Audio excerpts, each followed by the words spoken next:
नमस्कार, ये आकाशवाणी चंडीगढ़ है। अब आप प्रतीका से प्रादेशिक समाचार सुनिए। पहले इस बुलेटिन के मुख्य समाचार। प्रधानमंत्री नरेंद्र मोदी ने रक्षा और विदेश मंत्री, राष्ट्रीय सुरक्षा सलाहकार और तीनों सेनाओं के प्रमुखों के साथ बैठक की। रक्षा मंत्री राजनाथ सिंह ने कहा है कि ऑपरेशन सिंदूर महज सैन्य कार्रवाई नहीं बल्कि भारत की राजनीतिक, सामाजिक और सामरिक इच्छा शक्ति का प्रतीक है। रक्षा मंत्री ने लखनऊ में ब्रह्मोस एरोस्पेस परीक्षण सुविधा का उद्घाटन किया। हरियाणा की स्वास्थ्य मंत्री आरती सिंह राव ने स्वास्थ्य विभाग को विशेष सतर्कता बरतने के निर्देश दिए। स्वास्थ्य विभाग के अधिकारियों व कर्मचारियों की छुट्टियां रद्द की गई और डाक विभाग ने ज्ञान पोस्ट नाम से नई डाक सेवा शुरू की। अब समाचार विस्तार से। प्रधानमंत्री नरेंद्र मोदी ने आज नई दिल्ली स्थित अपने आवास पर एक उच्च स्तरीय बैठक की। बैठक में रक्षा मंत्री राजनाथ सिंह, विदेश मंत्री सुब्रमण्यम जयशंकर, राष्ट्रीय सुरक्षा सलाहकार अजीत डोभाल, रक्षा प्रमुख जनरल अनिल चौहान, थल सेना प्रमुख जनरल उपेंद्र द्विवेदी, नौसेना प्रमुख एडमिरल दिनेश त्रिपाठी और वायुसेना प्रमुख air chief marshal Amarpreet Singh मौजूद थे। ये बैठक कल दोनों देशों के सैन्य अभियान महानिदेशकों के एक दूसरे से बात करने के बाद संघर्ष विराम के मद्देनजर हुई। दोनों देशों के अधिकारी कल फिर बात करने वाले हैं। रक्षा मंत्री राजनाथ सिंह ने कहा है कि ऑपरेशन सिंदूर महज सैन्य कार्रवाई नहीं है बल्कि भारत की राजनीतिक, सामाजिक और सामरिक इच्छा शक्ति का प्रतीक है। आज लखनऊ में BrahMos aerospace integration and testing facility का वर्चुअल माध्यम से उद्घाटन करने के बाद रक्षा मंत्री ने कहा, यह ऑपरेशन आतंकवाद के खिलाफ भारत की दृढ़ इच्छा शक्ति का और सैन्य शक्ति की क्षमता और संकल्प शक्ति का भी प्रदर्शन है। हमने दिखाया है भारत आतंकवाद के खिलाफ जब भी कोई कार्रवाई करेगा तो आतंकवादियों और उनके आकाओं के लिए सरहद पार की जमीन भी सुरक्षित नहीं रहेगी। श्री राजनाथ सिंह ने कहा कि भारत आतंकवाद के खिलाफ ठोस कार्रवाई करता है। भारत में आतंकवादी घटनाएं करने और कराने का क्या अंजाम होता है, ये पूरे विश्व ने उरी की घटना के बाद देखा, जब हमारी सेना ने पाकिस्तान में घुसकर सर्जिकल स्ट्राइक की। पुलवामा के बाद देखा जब बालाकोट पर एयर स्ट्राइक की गई और अब पहलगाम की घटना के बाद दुनिया देख रही है कि जब भारत ने पाकिस्तान के भीतर घुसकर मल्टीपल स्ट्राइक्स की हैं। आतंकवाद के खिलाफ जीरो टॉलरेंस की नीति पर चलते हुए हमारे यशस्वी प्रधानमंत्री श्री नरेंद्र मोदी ने स्पष्ट कर दिया है, यह नया भारत है। आतंक के खिलाफ सरहद के इस पार और उस पार दोनों तरफ प्रभावी कार्रवाई करेगा। यह हमारे प्रधानमंत्री जी ने स्पष्ट रूप से यह संदेश दे दिया है। श्री राजनाथ सिंह ने कहा कि भारतीय सेनाओं ने ऑपरेशन सिंदूर पाकिस्तान में आतंकवादी ठिकानों को नष्ट करने के उद्देश्य से शुरू किया था और रिहायशी इलाकों को कतई लक्ष्य नहीं बनाया गया, लेकिन पाकिस्तान ने भारत के रिहायशी इलाकों को निशाना बनाया और साथ ही मंदिरों, गुरुद्वारों और चर्च पर भी हमले किए। BrahMos aerospace integration and testing facility को लेकर रक्षा मंत्री ने कहा कि इससे देश की मारक शक्ति बढ़ेगी। उन्होंने कहा कि ब्रह्मोस दुनिया के सबसे तेज सुपरसोनिक क्रूज मिसाइलों में से एक है। वायुसेना ने कहा है कि ऑपरेशन सिंदूर के दौरान उसे जो कार्य सौंपे गए थे वे सभी उसने पूरी सटीकता और कुशलता के साथ पूरे किए हैं। एक सोशल मीडिया पोस्ट में वायुसेना ने कहा कि सभी ऑपरेशन राष्ट्रीय हितों को ध्यान में रखते हुए शानदार तरीके से चलाए गए। अभी ये ऑपरेशन चल रहे हैं और उचित समय पर विस्तार से जानकारी दी जाएगी। वायुसेना ने सभी से आग्रह किया है कि वे अटकलबाजी से बचें और अपुष्ट जानकारी साझा न करें। भारत और पाकिस्तान के बीच संघर्ष विराम का सबने स्वागत किया है। भारत की कार्रवाई आतंकवाद और आतंकवादियों के खिलाफ थी। पाकिस्तान द्वारा किए गए हमलों के बाद ही भारत ने पाकिस्तान को माकूल जवाब दिया और पाकिस्तान द्वारा छोड़े गए ड्रोन और मिसाइलें नष्ट कर दी।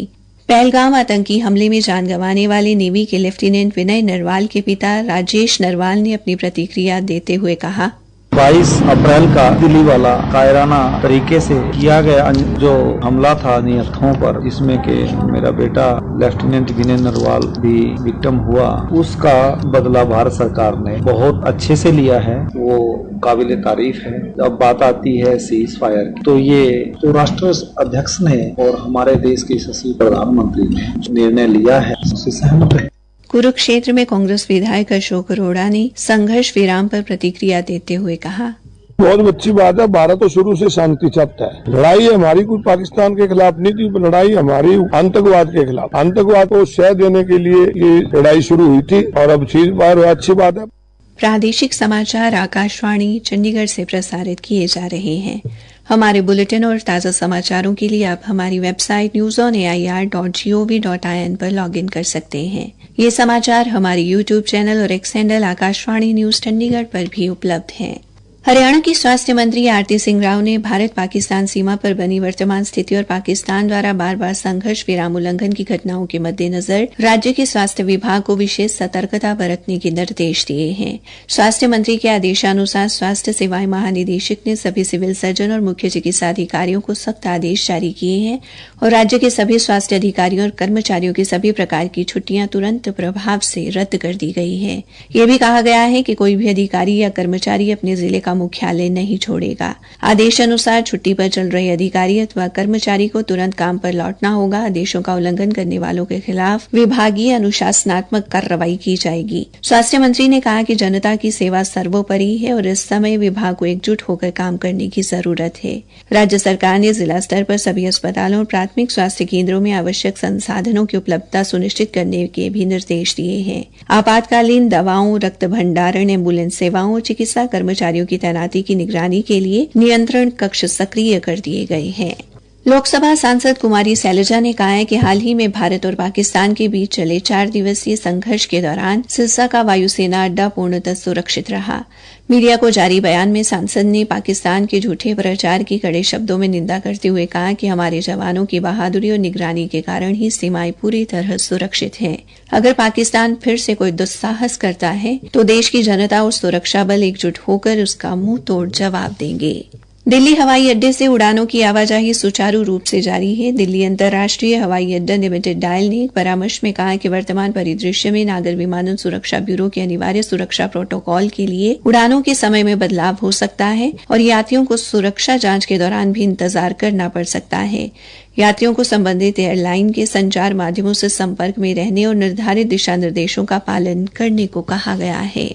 डाक विभाग ने ज्ञान पोस्ट नाम से 1 मई से नई डाक सेवा शुरू की है। इस नई डाक सेवा से किताबें 20 से 100 रुपए में पूरे भारत के किसी भी कोने में भेजी जा सकेंगी। चीन के मुख्य डाकपाल संजीव कुमार ने बताया, ये बहुत बढ़िया योजना है। इससे पहले बुक पोस्ट के अकॉर्डिंग फैसिलिटी अवेलेबल थी, जिसमें कोई भी सस्ते दामों पे बुक्स वगैरह भेज सकते थे, लेकिन ये ज्ञान पोस्ट स्पेशली इस मकसद से शुरू की है कि भाई कम से कम चार्ज लगे और सामने वाले पर्सन को ट्रैक फैसिलिटी भी प्रोवाइड करवाई जा सके। कहाँ आर्टिकल पहुंचा है वो देख सकता है और 20 रुपए से स्टार्टिंग है, 100 रुपए तक चार्जिंग है, 300 ग्राम मिनिमम चार्ज है इसका और आप 5 केजी तक इसमें आर्टिकल भेज सकते हो, जो कि बहुत ही बढ़िया स्कीम।